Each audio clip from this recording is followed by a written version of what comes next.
right, welcome to Pumpkin Palooza Week. We are kicking it off with Dr. Steve today, and then tomorrow afternoon we will have our pumpkin decorating contest, all set in the front lobby.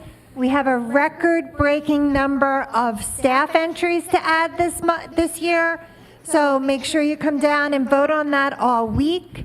And then we finish up the week with trick-or-treating in some of the areas of care, and we have our Pumpkin Palooza finale with Sheila Mills. If you wear a costume Friday afternoon, you get a special prize. Just letting you know. Are you doing pumpkin sailing? I just saw this. Oh, what is it? People are taking the huge pumpkins, laying them on the side, hollowing out the interior, some of them spraying with paint, and then they put them in a pond. And people get into the pumpkins, and they have a rowing race to row the pumpkin like a pumpkin boat. Oh my gosh. And row it across the pond, and that you're the winner if you get it even to float. I was going to say, I'm not sure we'd be ready to put people in it next year, but we could certainly try it on a smaller scale. I said, what is next? Pumpkin boat races. That is something else. That's a little macabre, yes. But I will write it down. I will keep that in mind. So how many of you have heard Dr. Steve speak before? Thank you, guys. So you know Dr. Steve Phillips is from University of Pennsylvania. He will be able to tell you everything and anything you wanted to know about mummies. You may not have known you wanted to know so much. And the beauty of it is he gives you so much information and shares it in such a way that at the end of the week, you're still going to remember what he was talking about today. Heather, thank you. So without further ado, please welcome Dr. Steve Phillips. Thank you, Heather, again. Welcome, everyone. We are doing one of my favorite talks today, and I love to do this in and around and in context with the Halloween season. We're going to be talking about mummies, and I put a little bit of a tongue-in-cheek title to this program, I Want My Mummy. And as I say, it is a little bit tongue-in-cheek, but as you probably know from my being here before, all of this is part of my series based on my own travels, my own research, that is, without question, it's lifelong learning. And that's what I have put together on, because, let me just move to another slide. There is Dr. Steve at his most recent archaeological excavation. I work, as Heather just said, at the Penn Museum of Archaeology and Anthropology. I have been there for over 30 years, and I went back to school at Penn at the tender age of 40 to earn a bachelor's degree. I never finished the first time I tried to go to college out of high school. Eventually finished a master's and eventually finished my PhD, all at Penn. I am a professional archaeologist, anthropologist more than anything. We study human beings through time across continents. And within those fields, I have specialized, as you can see, in ancient Egypt. And I specialize in the analysis of ancient Egyptian human remains. So if and when we're on a dig like this in that cemetery behind the pyramids, if we encounter human remains, and although we're not looking for them specifically, we find them. And if and when we do find human remains, we are required by the Egyptian Ministry of Antiquities and their inspectors to exhume these folks. And then once they are exhumed, somebody has to analyze them. Overwhelmingly, all we find are skeletons. And even with just a skeleton, this is where my job is. When we find something like that, it's my job, based on bones alone, to determine, did we find a biological male or biological female? Can you determine the person's age when they passed away? And yes, you can. What can the bones tell us about that person's lifetime? Just in this cemetery alone, we encountered 27 sets of human remains over the 5 winters we were out there. And of those 27, 4 of them died of tuberculosis, and I can prove it by what it left on their skeletons. So it's telling the story of the past. We have to remember The people that were buried in the cemetery we see on the screen, and I was out there, well, I'm going to take you there in just a couple minutes. When they were alive, that cemetery is contemporary with those pyramids in the background. And those pyramids would have been brand spanking new when the people were using this cemetery. So you have a unique opportunity to have a conversation, if you will, with someone who was alive when the pyramids were brand new. The other thing to remember, the same blue sky that I took that picture of is the same blue sky that King Tut saw. The same Nile River that flowed by, that hasn't gone anywhere. We'll have more pictures of this and I'll show you what I mean. What I'm going to be doing today, I will first introduce you very briefly to what we think when we say ancient Egypt. I will very briefly introduce you to in more depth of the work that I do there. Then we're going to go off on a journey. We're going to go on a journey that's chronological. We're going to go back as far as 1500s. I'm going to work our way through, so by the end of today's lecture, we will be in our modern times. We're going to be examining our, and when I say the word our, O-U-R, I'm talking about everybody in this room, everybody who's not Egyptian. How we think of Egypt itself, how we have developed attitudes towards Egypt, but especially how we think about ancient Egypt's mummies. Not the daddies, the mummies. Ha ha ha. Even skeletons we consider to be mummies, by the way. So we're going to trace out well, I'll show you. It's going to be fun. If anyone has questions, that's why we're here. Don't hesitate to put your hand up and just shout it out. Now, if all of you ask a question, we might indeed be here until dinner time, but that's okay too. I'm not going anywhere. We are responding to one another. Remember, this is a lifelong learning class that does not have any quizzes, does not have any assigned readings, and you do not have to write a term paper. And there's no bad questions. Always remember that too. The only bad question is the question never asked. All the other ones are great. Off we go on our journey. First, public service announcement. I have to do this. I work at the Penn Museum of Archaeology and Anthropology. If anybody really is ambitious enough to take a field trip there, that we are just on November 22nd, after a year's worth of refurbishment, going to reopen our brand spanking new native North American galleries. And they are spectacular. If anyone knows where the Penn Hospital is, if you've ever gotten yourself down there, heaven forbid, the museum is right across the street from the Penn Hospital. You can take the SEPTA train and get off at University City or Penn Hospital stop. You got to walk past the museum to get to the hospital. So if you ever want to come down, it's really an amazing place. There's a nice little cafe for lunch, open every day except Monday. I will move on from that. I would like to add, if any residents are interested in me trying to put together a trip for this in the future, please email me, leave me a message. Absolutely. I have a good interest level. Yep. Thank you, Heather. Because Heather can be in contact with our group salesperson and we can make a really nice day for you down there. I also want to make sure that everyone is okay today. I will be showing you images of actual ancient Egyptian mummies of several very famous people. It's important to illustrate several points in today's lecture, but we have to remember in today's world, putting human remains on a screen like this, putting human remains on display in a museum, in many cases is a very touchy situation. People don't like to see it. You can always turn your head the other way, but I'm serious about this. This is my profession. Nobody respects these people more than I do. But we have to remember one thing. It's impossible for me to ask their permission to put them on the screen. But I'll show you how that works. What we're doing, this image does contain images of preserved ancient Egyptian human remains, which I am presenting in a professional manner intended to respect and celebrate the humanity and individuality of every person portrayed. They were just like us. They just lived a long time ago. So let's leave the comforts of our community here on the east coast of the U.S., go over 5,000 miles to the northeast corner of Africa, plunk down in Egypt, and our first little portion.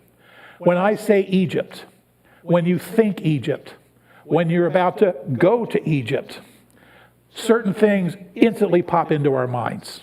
We think, of course, of the exquisite Nile River. You're literally about to see this image in not very long from now. This I took when I was over as a tour guide looking towards the west, in the middle of the country opposite the city of Luxor.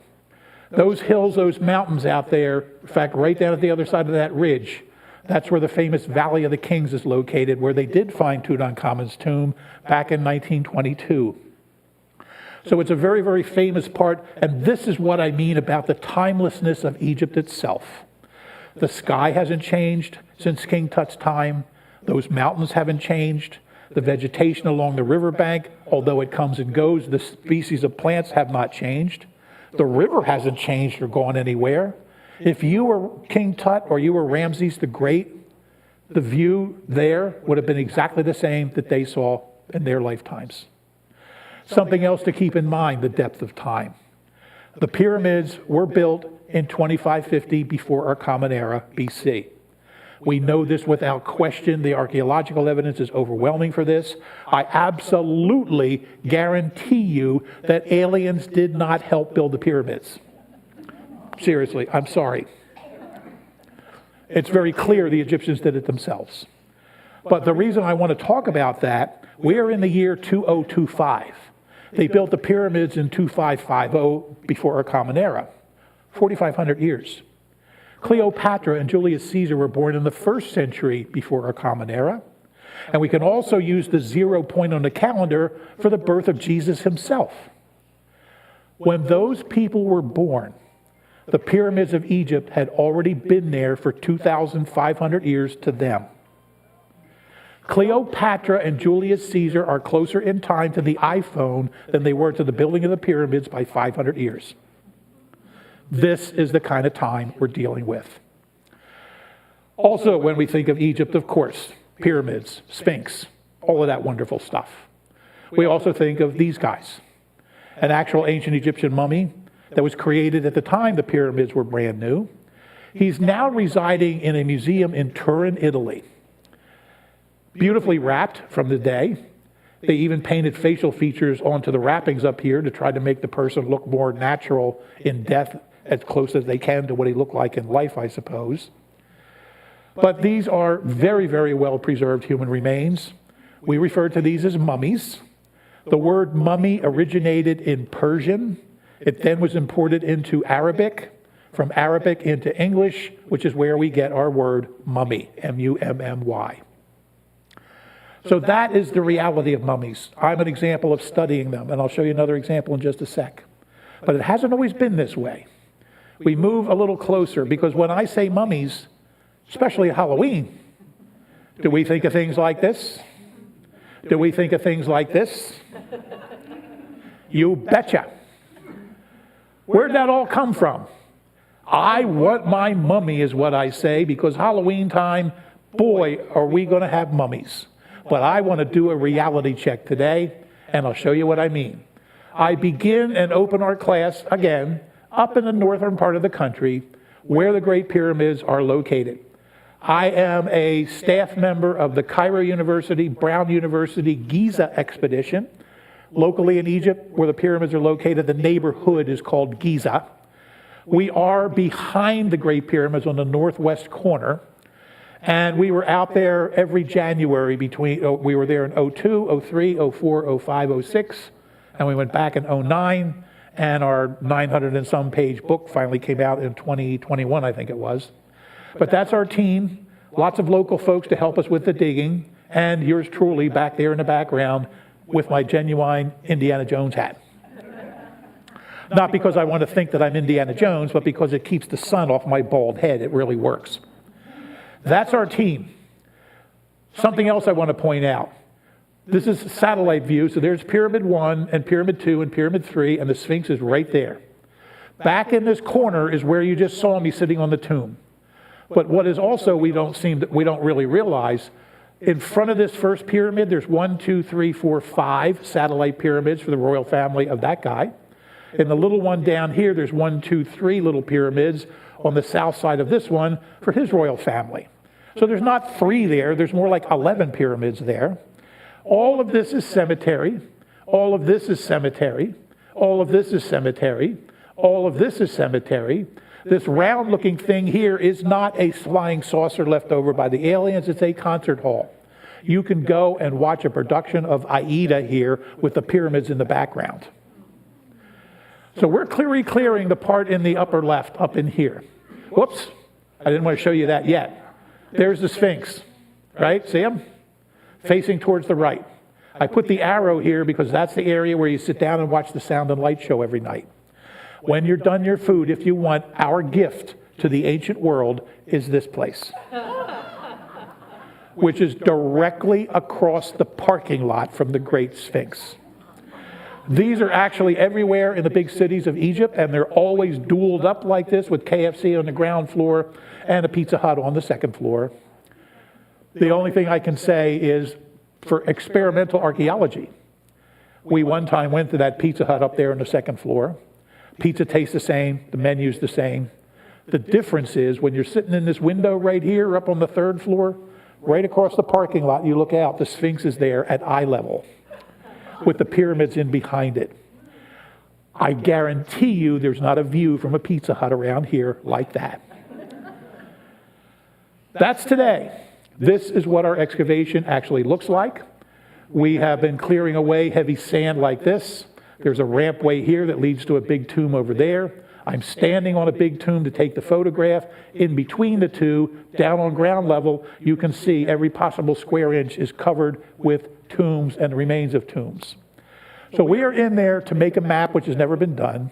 This place, of course, has been looted for many, many generations, probably thousands of years, but we still find lots of pottery bits and pieces. We still find pieces with inscriptions on it that we have to copy, translate, and publish. And every once in a while, like in there where you see that white thing, in here where you see the white thing, we still find human remains. And when we find them, sometimes this is exactly the situation that I find myself in. This was totally unexpected. As you can see, there is the face of someone. I am cleaning off the chest with my paintbrush, positioned flat on one's back. Hands are crossed over the hips. The feet are down there to the right. And this is exactly where we found this individual, which is obviously a mummy. There is no tomb. There's no coffin. He's between a big tomb over here and a big tomb over here. And we were clearing the sand out so we could get to the edges of the tombs. And boom, this chap pops out. We have to analyze them. Do I have a male or a female? This was a male. Can you tell the time period they were from? I could tell that this person was probably buried in this cemetery long after, probably maybe even as much as 1,500 to 2,000 years after everybody else was. What's called an intrusive burial. These are the kind of things you encounter today, but we're doing this from the point of view of an anthropologist. We want to know, is that a guy or a girl? Is that someone 85 or someone 15? And what can the bones tell us about the person? Every one of these folks we find can tell us what it was like to be alive at the time period they actually walked the earth. We treat them with respect. As I mentioned, the Egyptian government demands that we exhume them. We then have archival storage boxes that we have found, and we put the individuals in that. We turn them over to the Egyptian government before we go home, and they wind up in an air-conditioned warehouse. Something that I know everyone is thinking about. Doesn't it, ethically and morally, encountering someone's burial after 2,000 years? It's one of those questions like, what right do archaeologists have to dig up somebody's grave? And I think about this all the time. And I think the big difference is, as I'm about to show you, is the attitude that is behind the entire effort you're trying to do. I'm in here in awe of that person, and I kind of put myself in the same place. For me, if someone uncovered me here, my first reaction would be, oh gosh, that sun feels good. It's been 2,000 years in this cold, sandy desert, and I haven't felt the sun in 2,000. Thank you, it feels great, right? And now the next 2,000 years, you'll be curated in an air-conditioned warehouse, a retirement community of sorts. That's what we do today. We use observation and inference like Sherlock Holmes. This applies to anything that you do, anything, scientific, medical. We use one or more of our five senses to gather information. Make sure you are gathering only facts. Once you have your facts gathered, you can then make an inference based upon your observations. You can make a logical interpretation based upon your prior knowledge and experience. If I have an upset stomach and I show up in my doctor's office, what's my doctor going to do? First thing up here, use one of the 4 or 5 senses to gather information. Question me, what's going on, etc. Once I provide all of that information, the doctor's going to use his or her experience and prior knowledge to make a diagnosis. Same thing in any occupation. I'll show you how it applies to what we're doing today. We've looked about our attitudes towards thinking about Egypt. However, when we think of mummies, again, I come back to this, we inevitably think about monsters. And where did that come from? Let me take you on a journey as ancient Egyptians as scary monsters, as coming back alive, and chasing you across the horizon, just in time for Halloween. Let's go back 500 years in our own cultural history, and let me take you on a journey. First thing I present, this old photo picture, a woodcut, is dated to 1575. And take a peek. Now we need to use observation and interpretation. Am I blocking anybody's view over here? Because I got a pretty substantial block right here. I'll go up top. We take a glance at it, and it's an old picture. But let's do the observation and interpretation. Check the whole thing out. Start in the upper right. We have a boat on a river up against the riverbank. We are obviously in Egypt because the artist has portrayed all these pyramids. We have this one, which is a takeoff on an actual pyramid. That's called the Step Pyramid of King Djoser. But the real one only has 6 layers. Does this look like a pyramid to you? Or this one? Nah, not that pointy, right? It gives you, I'm pretty sure that the artist who did this never set foot in Egypt. Was just doing it from what he had read and what he had heard. Let's analyze what's actually going on. We have a pyramid field, a cemetery. We start up here in this end. We've got a man standing right here with a tool breaking into this tomb. We've got a man up on top of a tomb here with a tool, and he's breaking into that tomb. We've got a man standing over here with like a sledgehammer extended over his head, and he's bashing into the side of the pyramid to break in there. His colleague or confederate has another huge tool, and they're actually stealing stone. Another major problem in ancient Egypt is stone theft. Why quarry stone when there's a big pile of it right over there that nobody's used for 3,000 years, right? So they took apart these monuments as quarries. The other thing, we've got a guy here breaking in, down here. We've got a guy right here, he's breaking in. What are they after? If they find something with treasures or knickknacks that's of value, they are, of course, going to pocket it. But that's not why we're here. We're using observation and interpretation. The man standing in the center has a human mummy over his shoulder. The man right here has a mummy in his arms. The man right here is yanking a mummy out of the inside of the tomb. This guy's breaking into the tomb. Over there in the center, we've got 1, 2, 3 mummies laying on the ground. They're falling apart because you got a mummy leg over here and a mummy arm over there. We've got a camel in the center. The camel's got 1, 2, 3, maybe 4 mummies draped over its back. It's being led out of the cemetery by this chap who's got one slung over his shoulder. And he's heading down towards the boat. They were digging up human mummies like potatoes from a farmer's field. And they are filling the hold of these boats, sending them northwards to various destinations, primarily in Europe, to sell the cargo of mummies. Mummies as a product, being dug up by the tens of thousands. Not only humans, but other mummified remains like cats and dogs.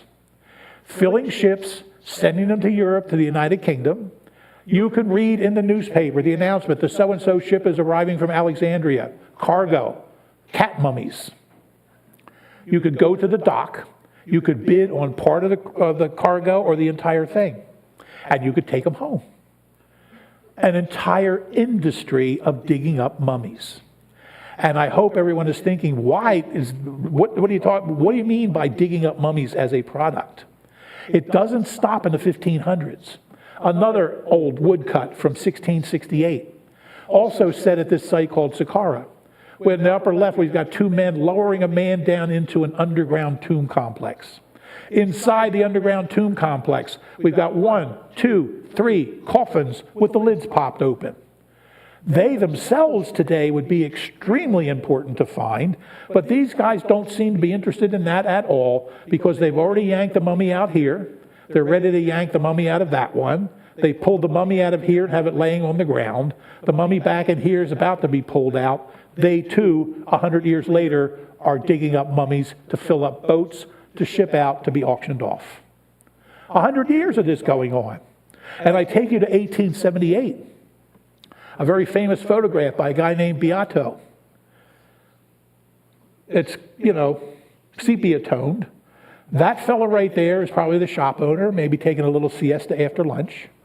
But anybody, me, you, anybody, we could go and we could buy this one.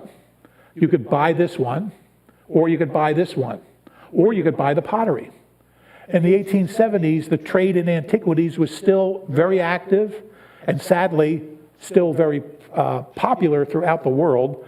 So things that were coming out of Egyptian tombs, which they shouldn't have, are being sold to the highest bidder, whoever comes along. You could take this one right here and take it home and put it in your dining room for Thanksgiving. No? I don't think my wife would let me get away with it. I'd sit there and have a conversation. No, of course, I'm saying this tongue-in-cheek, of course. But you literally could. We keep coming. You ask the question, what's going on all these years, all these centuries of these mummies being exhumed? They use them as a product. Hang on to your seats until you see what we actually were doing with them. One big, odd, and very popular reason for a very long time, they ground them up and used them as fertilizer. Now, they would work as fertilizer. They're biological. There's nice minerals and stuff in human skeletons that would be decent for fields. If they were ever wrapped in linen cloth, that's biodegradable. That could make a fertilizer. So they were literally nothing more than a fertilizer. And keep thinking in the back of your mind as we go along, is this any way to treat a fellow human being? What have they done to the idea of the humanness of these people that they're putting in by shipful and pulling them out of their cemeteries and sending them off for sale? Not only were they using them for bizarre things like fertilizer, they were using them medicinally. Now, I'm sure here at the nurse's office, don't they have mummy powder to give you if you have an upset stomach? No. Also from the 1500s, examples of things that apothecaries were using back then. The predecessor of CVS and Walgreens. You can take, there's coral. We can take that, grind it up and use it as a medicine. We can take chalk and grind that up and use it as a medicine. Chalk would probably be a pretty good antacid, things like that. All these things they were using back then. We've got squid and squid ink. We've got these other varieties of things they can grind up, and down in the box in the very bottom, it's hard to read it, but it says M-U-M-I-E, mummy. There is human remains. Can you see the head here? The arms crossed over the hips. Looks very similar to the one I was digging out of the sand. This was considered to be medicinal. How in the heck could a mummy be medicinal? Well, these are just a few of the things that people use, the embalmers, to actually create a mummy. Mummification involves removing the lungs, liver, stomach, and intestines, and then drying out the soft tissue until it is stabilized, i.e. like taxidermy. Then, if they were going to be wrapped up, they could be wrapped from head to toe in strips of linen, and then that linen could be coated with coatings that included resins from plants, beeswax, oils and things from plants, and that black thing over there, what's nicknamed coal tar. Also known as bitumen, we sometimes refer to it as asphalt. That sticky, gooey, black tar that you can buy a 5-gallon bucket at Lowe's and spread it on your driveway. Put it on the roof of your house to preserve it. It's a fantastic preservative. People have thought all the way through this time period that that stuff in and of itself is medicinal. People were using it, but it wasn't all that easy to find. You had to go obtain it, etc. One of the things that the Egyptians were doing was also coating their mummies with these kinds of things, but also coating them with tar. It is a great preservative. So these people who were in the business of selling mummies got the bright idea, we can excavate mummies not only to use them as fertilizer, but if they're coated in the tar on the outside, we can scrape that off, grind it into a powder, put it into little jars, and sell it as medicine. I'm not making this stuff up. Remember, gathering facts to make your interpretation. These are in museums in Europe. This is, I guess, your standard jar, right, with a nice little lid on it. This one is porcelain, Mumia Vera, must be the really good stuff. How in the heck do you even know what's actually in there? You have to trust the person you're buying it from, right?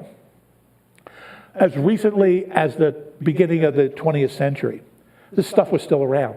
We've got a tin over there marked Mumia. We've got a glass jar over here. You take the lid off, break off a piece, give it to your patient, put it between your cheek and gum, call me in the morning, see how you're doing. If you went down to the nurse's station and that happened to you, you'd look at the nurse, you'd get up out of the chair, you'd run out the front door and call your attorney. We don't do mummy tar as medicine anymore. The other problem, of course, that we have, how do you know what this goo actually is? They may claim they got it from mummy and that it's mummy, elixir and that sort of thing. We don't really know.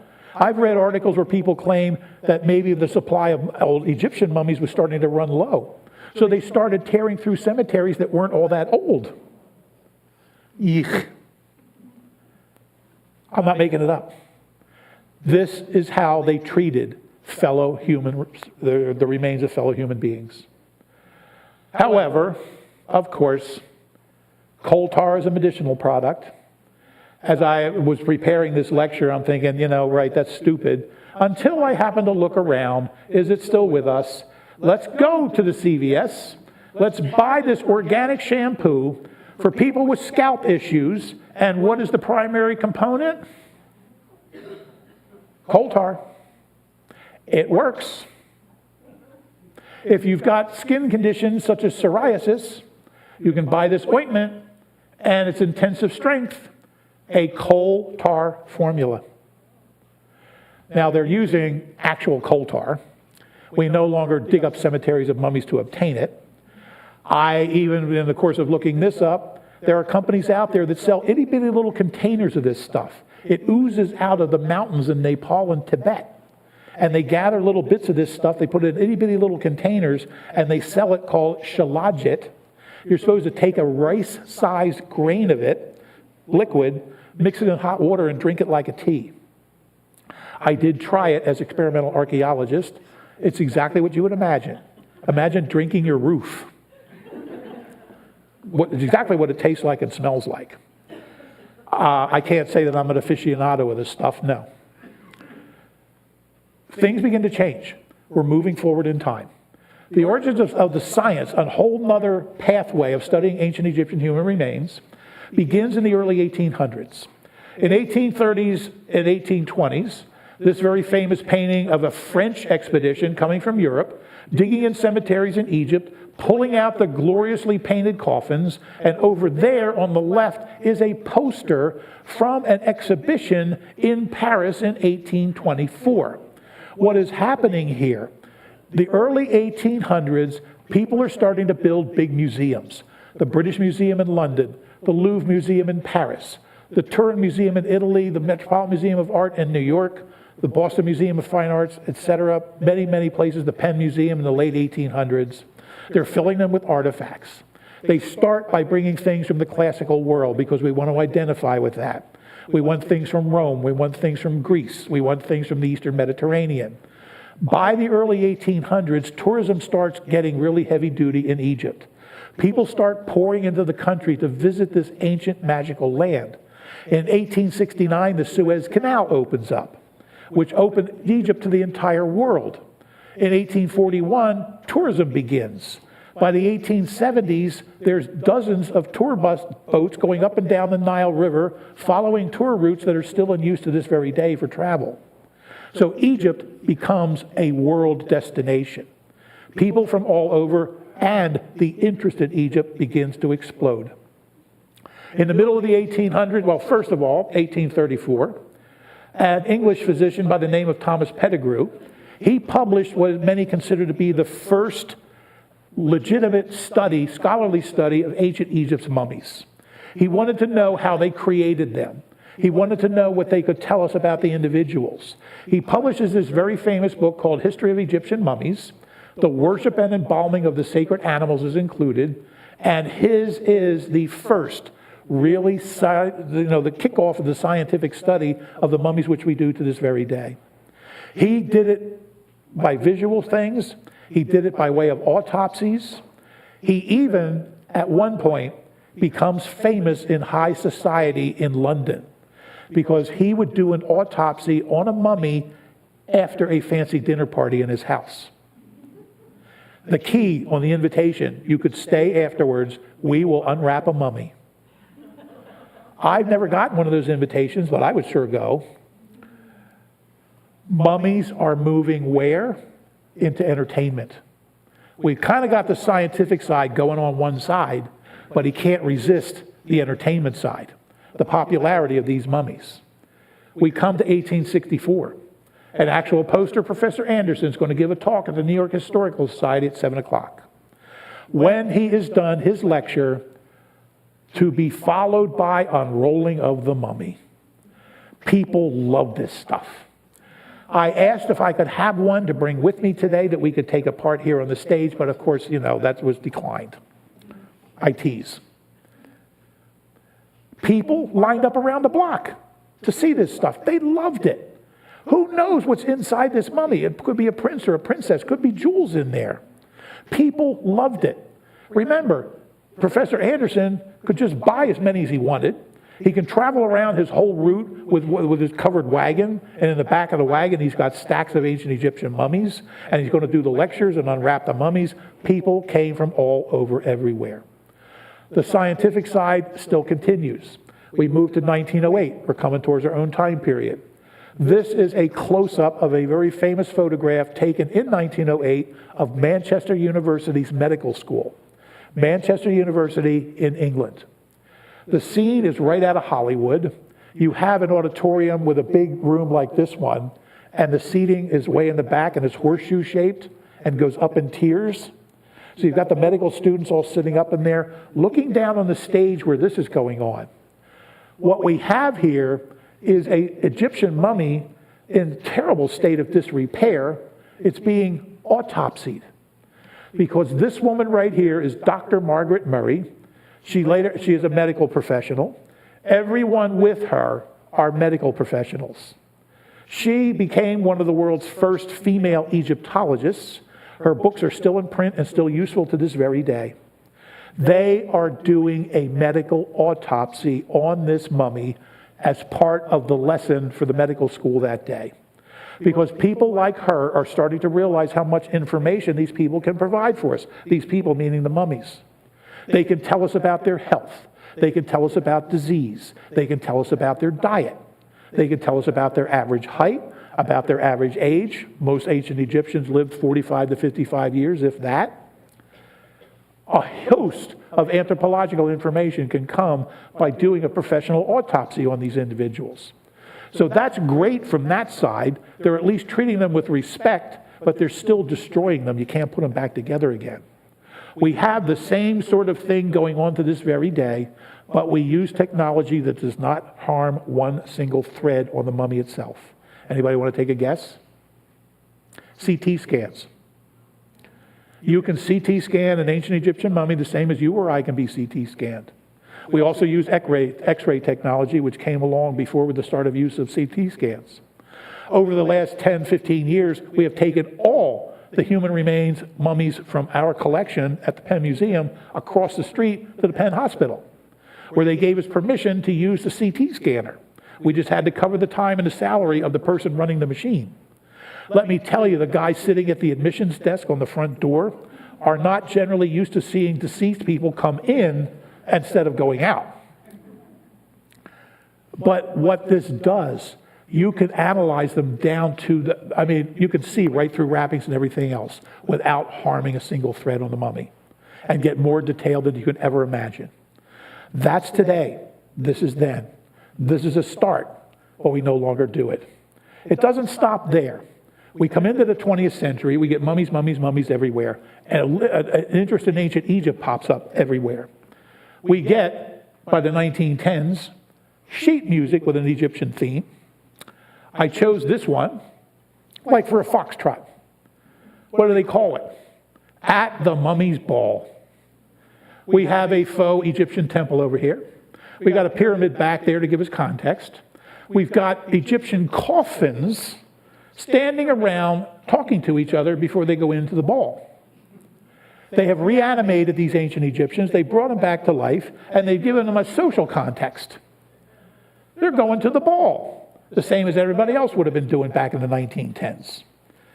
Well, they're starting to co-opt the idea of ancient Egyptians as being something that can be reanimated, etc. That is just one aspect of Egyptianizing all this ancient stuff. 1922, we get the most famous archaeological discovery of all time, the tomb of King Tut. Discovered on November the 4th by Howard Carter, the English archaeologist on the left, his financier, Lord Carnarvon.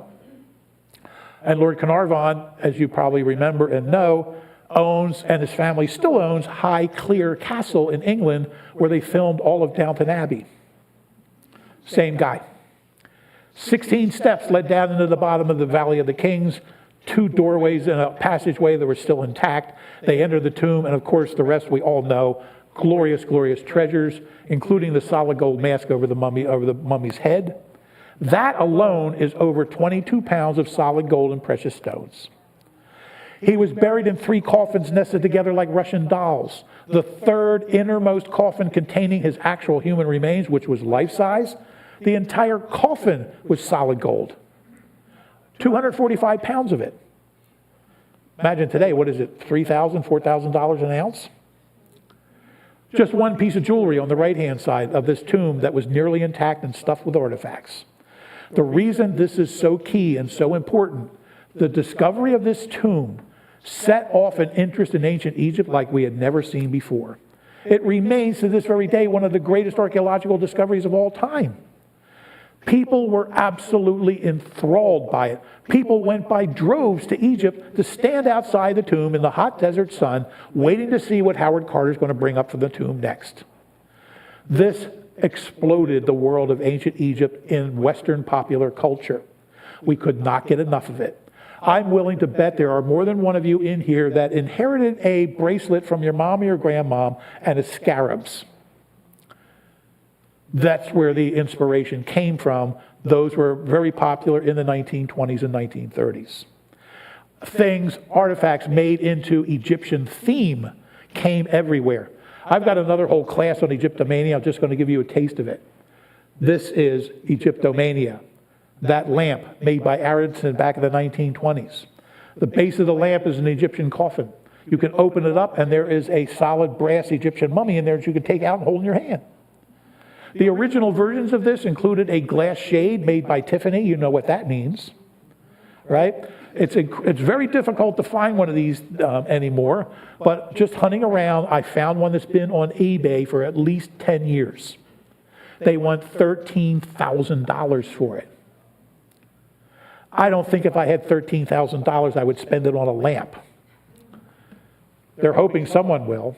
And they want $125 to ship the darn thing to you. You would think they could at least throw in the shipping for 13 grand. No wonder they haven't sold it, right? But it's everywhere. It comes into architecture, it comes into fashion, it comes into everything you can think of. Decorative items for houses, etc. And where else does Egyptomania show up? Where else do we tie it together with mummies? Movies. Beginning in 1932.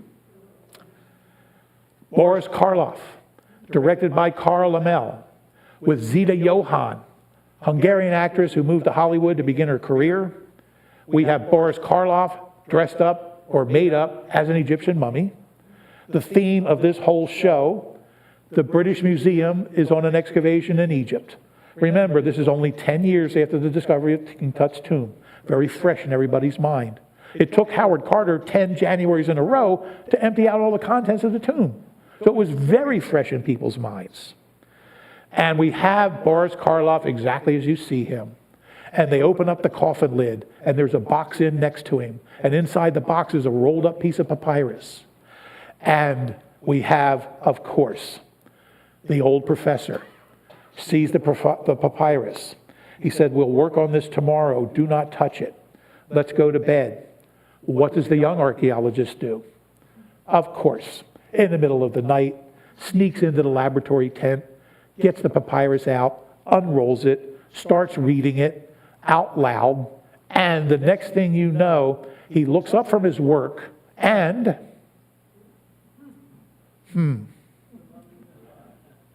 you'll have to watch the movie, that's your homework. It would be great. Let me just jump back and show one very distinct thing. Observation and interpretation. We have the movie poster over here. We have the horrible looking mummy. We've got the beautiful femme fatale. In the upper right-hand corner, what's it say? It comes to life with a huge exclamation point. Not he comes to life, not she comes to life, it comes to life. Completely dehumanizing the mummy that's the central character. It comes to life. Here we go. So, there he is walking the earth. He very quickly changes into his civvy clothes. He was a priest in ancient Egypt who lost his dear love, a princess he wasn't supposed to be in love with. He's reincarnated by the spell in the papyrus. He's convinced that this woman is the reincarnation of his lost love. So he's doing everything together to try to bring the two of them back together again. When you look at this, it's actually a love story more than a monster story, because he's trying to get her back. Isn't that a great photograph? 1932, glorious black and white, really good movie. Well, that's just one thing. Not only do we have the movie, 1932, this is right near my house in Ballackinwood, near Narberth. This movie theater opened in 1926, just 4 years after the discovery of King Tut's tomb. They designed the building to look ancient Egyptian. We've got the roof line is ancient Egyptian. The winged vulture, ancient Egyptian. The columns between the windows is all completely ancient Egyptian. All down through here, it's painted in Egyptian themes and all over here. The theater is right now closed. The person who leased it to show movies in it needed help with the building. He said the roof was leaking, etc. The landlord who owns the place, so he asked the landlord, fix my roof. The landlord's response was, you rented it, you fixed the roof. So it hasn't shown movies in a very long time, but the interior is spectacular. I hope someone has sense enough to preserve this. Everywhere, they had vaudeville in here, they had circuses in here, and these Egyptianized movie theaters, I have another whole lecture on it. They're scattered all across the country, including where they hold the Sundance Film Festival out in Utah, is in a 1920s era Egyptian-themed movie theater. And of course, what are they showing in these places? The Three Stooges got in the act. We want our mummy. They're supposedly archaeologists sent to Egypt to find the lost tomb of a king who they named King Rootin' Tootin'. And there is King Rootin' Tootin', who has come alive with these monstrous giant hands with giant claw fingernails on it. They're scared to death, right? Look at the hands over here. Also, his queen came back to life. Her name was Queen Hatzi. And we have now all age levels getting into the idea that mummies can be resurrected and they're always going to come back as monsters to attack the living. We move into the 1940s during the war years. We've got mummies everywhere. 1940, we get the mummy's hand, followed by the mummy's tomb, followed by the mummy's curse, followed by the mummy's ghost. One right after the other. We lined up around the block to see these movies, so they kept churning them out. Remember, we go back to the 1932 version to get to get the wheels rolling. But we're here to observe and interpret this afternoon. Take a peek at what's going on here. It helps us to understand why we think of mummies as we do. In film number 1, which starred Dick Foran, a cowboy movie star, as the mummy has come alive and he's carrying the beautiful woman away. In the next movie, the mummy has come alive and he's carrying the beautiful woman together. In the third movie, the mummy has come alive and he's carrying the beautiful woman away. In the fourth movie, which they say is all new terror, the only thing I can see is he opened up his other eye. The woman is running away before she's captured and carried away. In every single movie, we have the native Egyptian character who is either helping them find the tombs or preventing them from finding the tombs. In every movie, we have the old professor, sometimes two, who's leading the expedition to find the mummies. And is a very conservative chap, very old school scholar. In every movie, we've got the young, handsome archaeologist who's being trained by the professor. But he's a little bit more headstrong, wants to do things on his own or her own. In every single movie, we have the beautiful femme fatale. And in every single movie, the femme fatale winds up being attacked and or carried away by the mummy. I've been in this business over 30 years. I'm still waiting for the opportunity to save a beautiful woman from the clutches of a mummy. So far, no luck. Maybe one of these days. It doesn't stop there, and I'm only giving you the tip of the iceberg. 1959, we get a movie very creatively titled The Mummy. Made in England, nerve-shattering shock. The mummy has come alive. The army can't kill it. He's going where? After Yvonne Furneaux. These ladies didn't have a chance.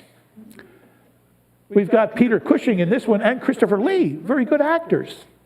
One time I gave this talk where my mother-in-law lives over at Normandy Farms Estates, where she's been for 27 years, God bless her. And she said, not she, but one of the residents there, when I did this talk, they're going, hey, Dr. Steve, you can't get too mad at these mummies. Remember, they've just woken up after 3,000 years and they haven't had a date in all that time.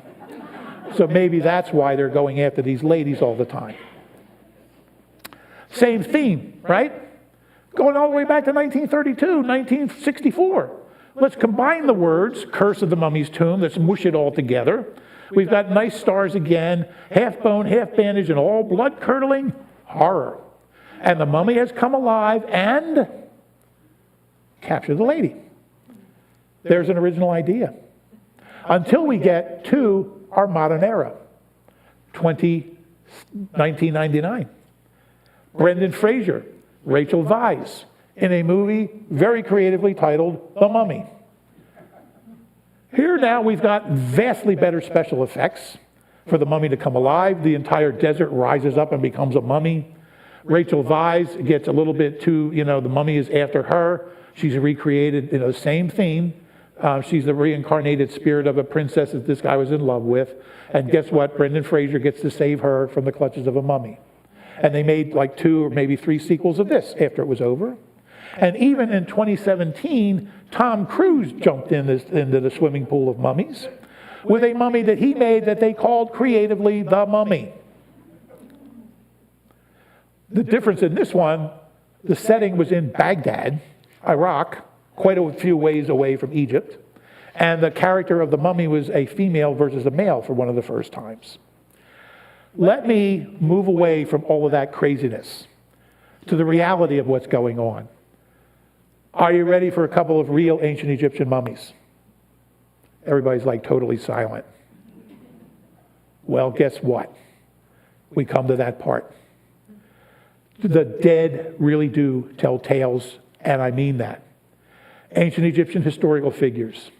Let me take you to one of the new museums that has recently opened in Cairo. It's beautiful, it's stunning. It just opened in 2021. I haven't even been inside this place. I've only seen lots of YouTube videos. It's called the National Museum of Egyptian Civilization, NMEC. It covers all histories of Egyptian civilization from antiquity up into the modern world and through the Islamic period. When you go in there, you can go down underneath into an underground gallery where they have placed the images of the kings I'm about to show you. They have put these individuals in a special tomb-like location on display for the public to come and spend your respects. The display of human remains in museums today is a very sensitive subject. Many people feel there is no possible way that humans should ever be on display in a museum because it is too beneath us. We always go with permission. If the descendants of the person that you want to put in your museum agree to them being put on display, then you have permission. We are refurbishing our Egyptian galleries. We're going to have several mummies. We used to have a lot of mummies on display, but in order to address the issue of the public not wanting to see everything, we're going to put far fewer mummies on display and only mummies that are still wrapped from head to toe. The other thing, the gallery is isolated from the rest of the museum. If you don't want to go, don't go. If you don't want to go in this gallery, don't go downstairs. But you do have things you can learn from. This is the mummy of King Tut. He's not in a museum. He's still in the outer room of his original tomb. He is in this glass climate-controlled case. There is machinery underneath here to maintain the temperature inside the glass, to maintain the humidity. He is in the outer room of his 4-chamber tomb. And yes, you can make arrangements and go down inside this tomb. At least you could the last time I was there. I've heard that they may close it to the public. They have built a duplicate of King Tut's tomb in the Valley of the Kings that is accurate down to 5 centimeters. So even if you go in the other tomb, it's the same. The difference is you don't have the actual remains. Why is this important? He was found in his burial chamber in his original tomb. He has been x-rayed. He has been CT scanned. He has had DNA analysis done on him. He can tell us his story. Tell us what it was like to be king when he was alive. We know that he had suffered from malaria just before he died. It was active in his body. We know that he had broken the lower extremity of his left thigh bone, his femur, just above the knee on the inside, on the medial side of his knee. That break was not healed. It looked like a compound fracture, which is bone that can splinter through the skin. That could easily become infected back then. They didn't have antibiotics yet. The original diagnosis after some of these CT scans was that he died from the complications of the broken leg.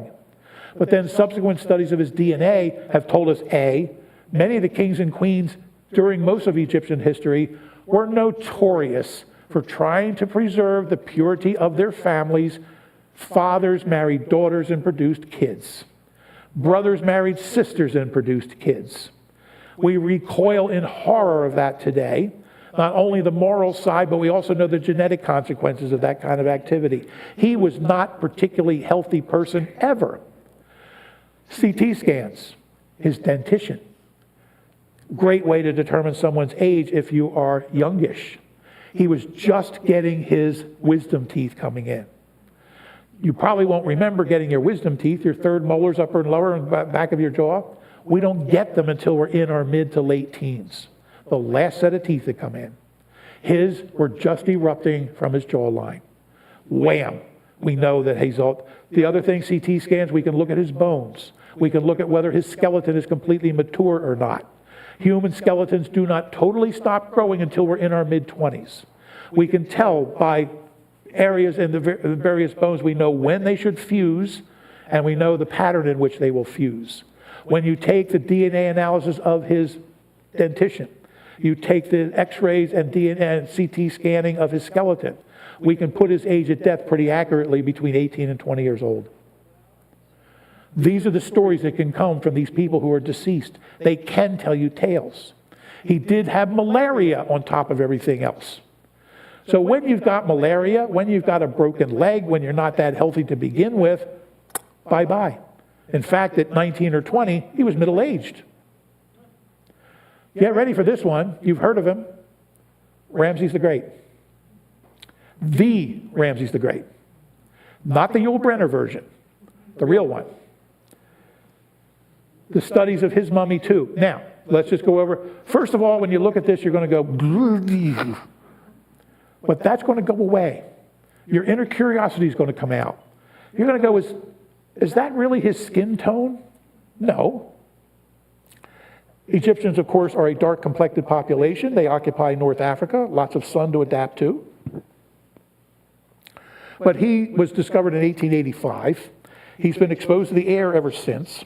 He was mummified, which dramatically changes the texture, tone, and color of one's skin. No one really knows why that left arm is kind of left up in the air like that. Something that happened during the embalming process, and they just left it that way. Maybe he had gone into some kind of severe rigor mortis and it couldn't be moved without damaging him. In some ways, I think it's almost a little bit poetic because he looks like he's sweeping his arm out like he's going to give us a command. He too has been x-rayed. He's been CT scanned. He's had DNA analysis done.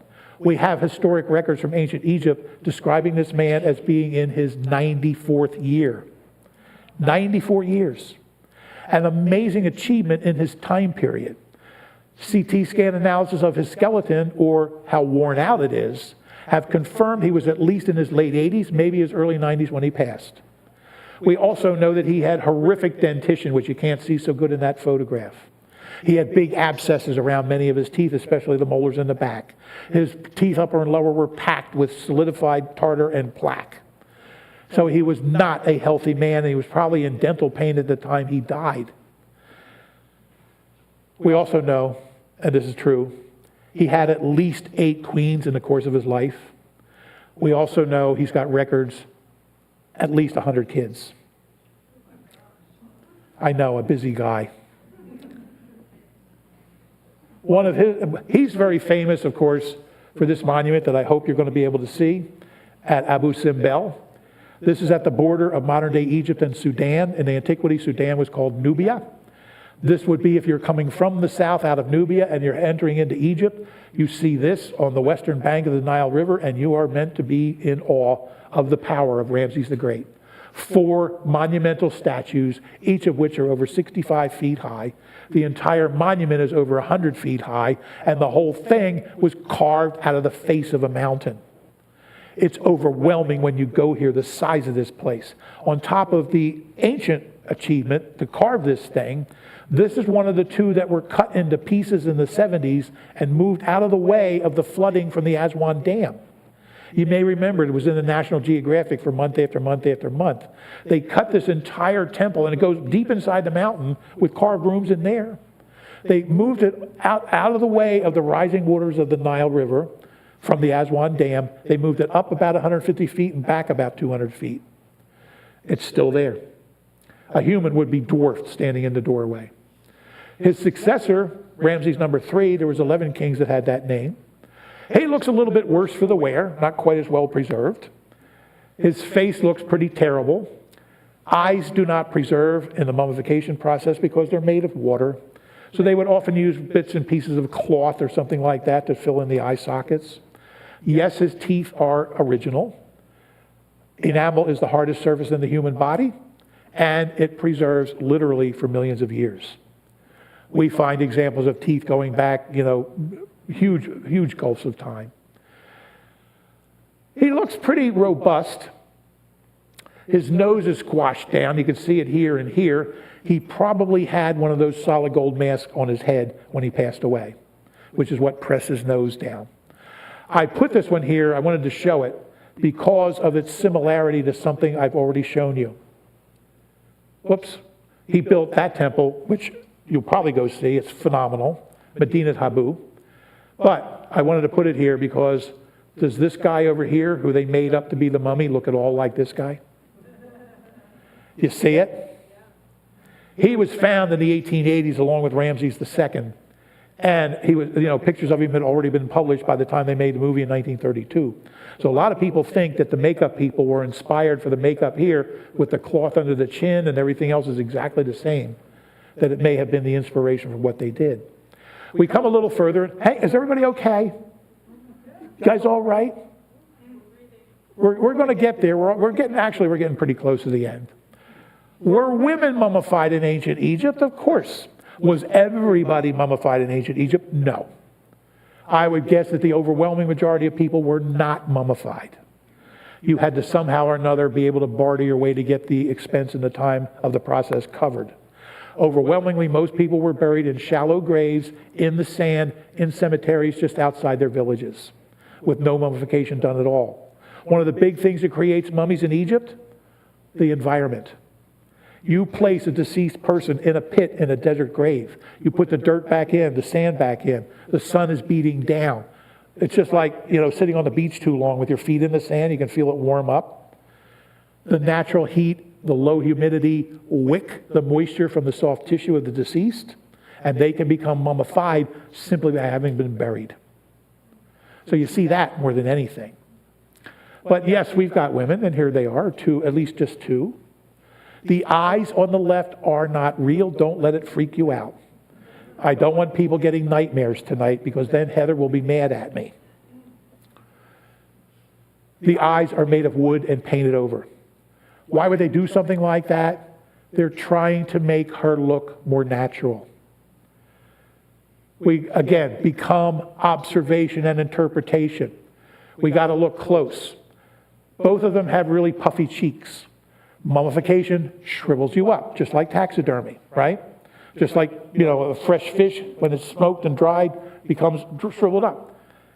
They're trying to make these people look more natural for their journey to their version of their afterlife. So we look what we have here. Her hair has been done in beautiful braids. There's traces of coloring on her eyebrows and also on her eyelashes. Egyptian women used eye makeup that they called kohl, K-O-H-L. No relation to the department store. There's traces of color here. The puffy cheeks are because they would put balls of cloth and sometimes plant material in the mouths of mummies to try to fill their faces out and make them look more natural. She's got remains of linen cloth over here. This is a princess on the other side. She's got the puffy looking face. She looks pretty terrible, but her hair has been done into pigtails. The hair has been tied in pretty ribbon. She's still got a huge sheet of linen over her body. So we look at these things and it looks gross, but then think about it. We still do it. And when I say we still do it, do we not make up our deceased to look as beautiful in afterlife as we do in life? Do we not, if I wanted to, put me in my best blue suit for my journey to our afterlife? I could be in my Eagles uniform if I wanted, if I asked for it, right? You could be in your most beautiful ball gown for our journey to our afterlife. The reason this is important, human beings are the only critters on this planet that go to all the trouble that we go to when one of us passes on. We don't just walk away and leave Uncle Harry laying over there, do we? No. I don't care where you live. Doesn't matter what your culture is, doesn't matter what your religion is.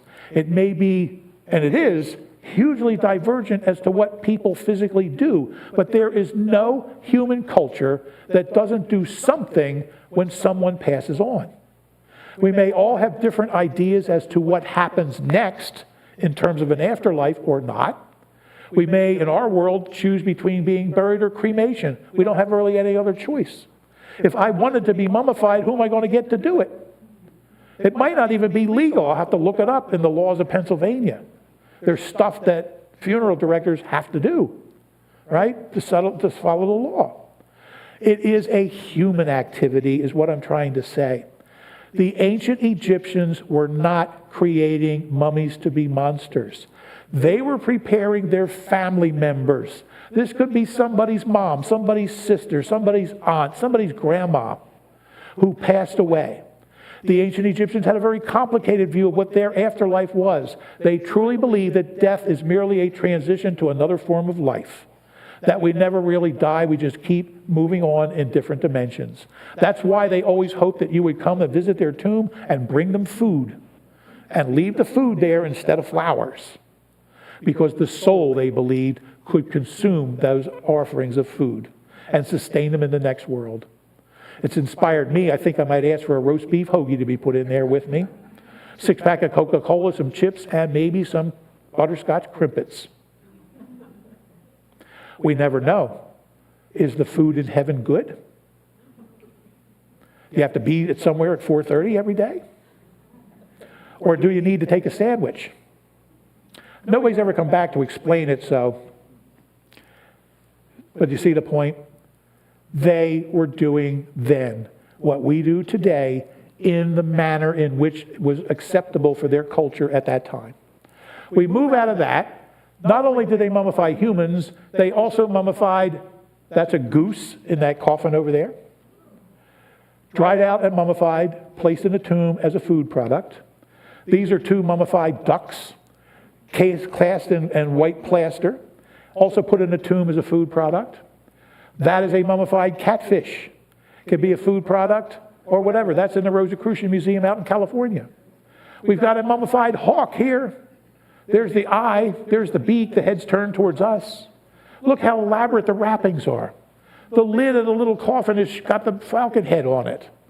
This was a symbolic representation of one of their major gods of protection. His name was Horus, Horus, which they represented by the hawk that flies high in the sky. There's huge numbers of these that have been discovered. These are mummified crocodiles. They represented a god of war and chaos, which is what a crocodile is. They called him Sobek. There was a temple in southern Egypt dedicated to him, and you will go to this on your Nile River cruise. You'll be able to see this museum that they just recently refurbished. These are, at least probably around 3,000-year-old crocodiles. And remember, crocodiles have the long, pointy snout. They're Africa, Asia. Short snout is an alligator that we have over here. These are they look really good for 3,000 years old. I hope I look so good in 3,000 years.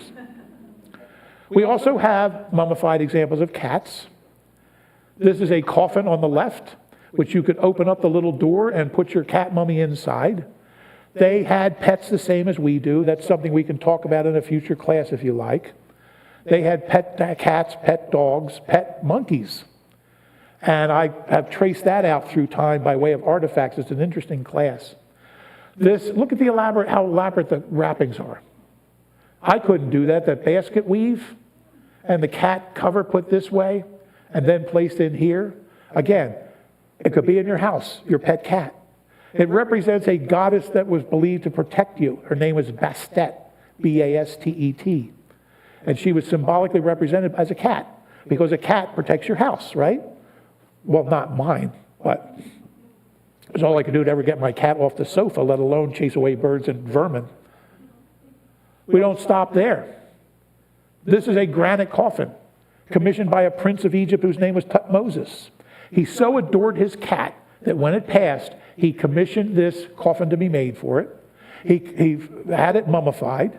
The cat is shown here wearing a collar and before this table of offerings of food, including a big duck that's been cleaned and dressed and ready for him to munch in the afterlife. The inscription coming down through here, which ends in this determinative of a cat, translates out that this was a female cat whose name was Miu, a household pet. And we've got this guy who looks like I could hand it a biscuit and it would wag its tail. This was also found in a tomb in the Valley of the Kings, a royal cemetery, indicating to everyone that this was probably in its day a royal pet that lived in the palace. If and when we do the talk on pets, I can show you more about this kind of stuff. But you can see the diversity of what was being mummified, including baboons. Yeah. Which kind of brings us full circle. We've taken a 500-year journey through our interactions with mummies. We come to today. What about ancient Egyptian mummies and you? What about our holiday that's happening here this week that you're going to have all these activities? You guys have more activities than they do on a cruise ship. The difference is this one never leaves the dock. Yeah, you do. What about ancient Egyptian mummies and you? Halloween is happening on Friday or Thursday. Do mummies come up out of the cemeteries at Halloween? Can you dress your kids up as mummies and send them trick-or-treating for Halloween? Can you dress up your dog as a mummy and send them out for trick-or-treating with the kids for Halloween? Maybe if they're lucky, they'll find yummy mummy candy sticks in their bag in one of 5 fruit flavors. It's everywhere. And then maybe the kids are going to come home and they're going to want to have a party, a Halloween party for their friends. Come on over to my house. We'll make you something for Halloween dinner. May I suggest you make mummy dogs?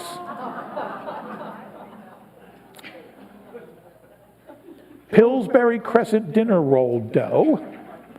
Unroll it flat on the countertop, cut it into thin ribbons, wrap it around a hot dog or a kielbasa or whatever you want to do. It's also really fun with those little links. You leave a space up at the top for a face to pop out. You can use a couple peppercorns or a little drop of ketchup or mustard to make the eyes. You warm up your oven to 350 degrees. You take a baking sheet. You lay these on there. You slide them in 20 minutes or so until they turn a golden brown. They are delicious. You'll need dessert for the kids' party. So people have come up with creative things like a full-size mummy cake over there in chocolate with vanilla icing wrappings, or a batch of cupcakes over here on the right-hand side, where you put the icing on the top to make it look like mummy wrappings and use little bits of candy to give it a facial features. They are still with us. Even in today's world, I'm just seeing these things like recently, like this. This is one of those 6.5-foot things you can go down to Lowe's or Home Depot. You can buy one of these, put it in your front yard, plug it in, it lights up, it does all these things, and you can get it for the low, low price of $149.99. And it doesn't even stop there. As recently as watching the Eagles game yesterday, you see ads for Burger King. And what is Burger King doing?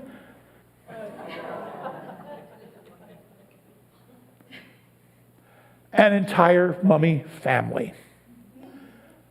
Always keep in mind, is this any way to represent fellow human beings from the past? We've co-opted their humanity, right? It's not she comes to life, he comes to life, it comes to life, right? And once you go through your line here in the Burger King, you can buy the mummy mozzarella fries.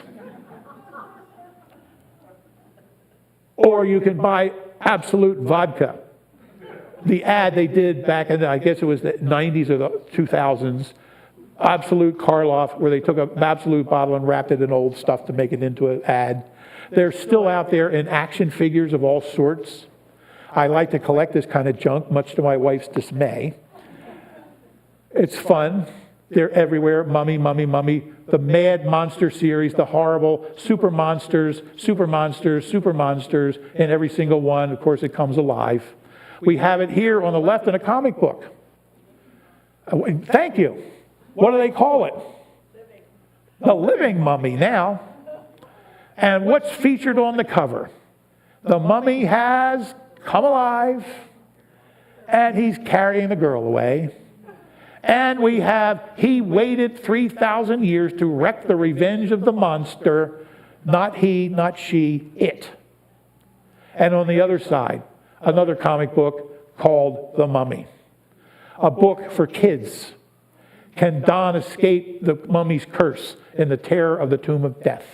And you may remember the famous author Anne Rice wrote a book in the 1990s, which she called The Mummy.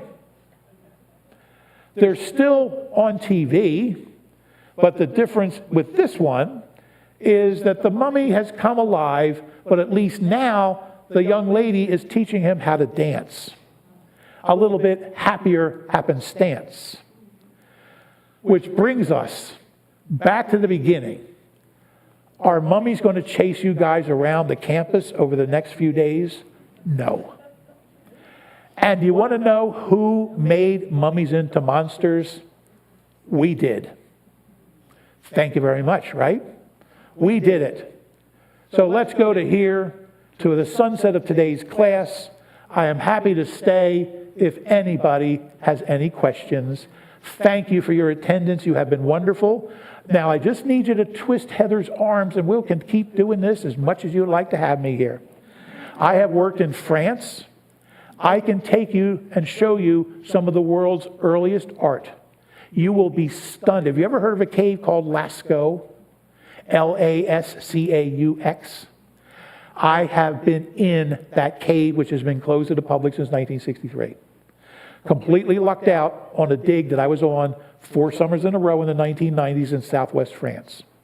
I can take you to these caves. The artwork is phenomenal. We haven't even touched what I have for the ancient Egyptians. I can teach you very simply, looking at human bones that I've worked on, how to tell the difference between males and females, how to get the age estimate of someone when they died, and what the bones can tell you about the person's lifetime. You can talk about cold cases. You can solve murders 3,000 years old. You will be trained so the next time you go out on campus and you find a human skeleton, you'll be able to assist law enforcement in the diagnosis. Lots of stuff we can do, but for now, this is a kickoff to your Halloween week. Have one heck of a good time. I'll see you again whenever. Do I have one more? Oh, I want to wish everybody happy Thanksgiving because I remember this Norman Rockwell. There we go. If I don't see you before Thanksgiving, have a great one. Anybody have any questions? No? Thank you, guys. A million thanks. I hope that was interesting. Another point of doing this is we just had an hour and something just disappear, right? That's why you do lifelong learning. It keeps the brain going. It keeps my brain going. So thank you again. Have a great weekend. Have a lot of fun. Please. Have you ever made mommy pizza? I haven't, but I would like to. Okay, you know, I make it with my grandkids. You get crescent rolls, make it into a rectangle. Right? Little sauce, put mozzarella strips, mummies, and then you put olives for eyes. Brilliant. Brilliant. I will remember that. I did, I was at a library near Media called the Middletown Library the beginning of last week. And we were doing this talk because it was seasonal. And one of the patrons who came had a big platter. She had made mummy cookies. I guess that she had a mummy because they were all there must be a cookie cutter that's in that shape. It's everywhere. Yeah, we watch the cooking shows on the Food Channel, you know, the Halloween baking contest. They're making things that I can't imagine ever eating. But, you know, it's always mummies and things like that show up in contexts like that too. Yeah. Mummy pizza. That makes sense. Hi. You said that like CAT scans and things can find out what these people ate. What kinds of food?